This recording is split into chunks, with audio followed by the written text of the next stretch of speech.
If this light does not blink, your battery may be too weak to communicate to the vehicle. If this occurs, the battery may need to be replaced. Replacing the battery in your intelligent key can be simple if you follow this procedure. First, see the owner's manual for the recommended battery before replacing. Next, release the lock knob and remove the mechanical key from the intelligent key. Place a cloth over a small flathead screwdriver and insert the tip into this slit. Now twist the screwdriver to separate the intelligent key into two pieces. Look at the battery to observe which side is up so you can put the replacement battery in the same way.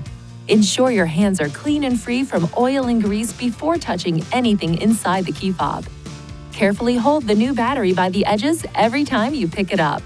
Remove the discharged battery while being careful not to touch the internal circuits or electrical terminals.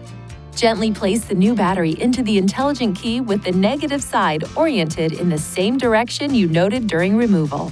Align the tips of the two halves and then close the key fob by pushing along the edges. Lastly, operate the intelligent key to ensure it works properly.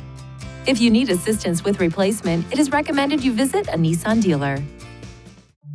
Please see your owner's manual for important safety information, system limitations, and additional operating and feature information.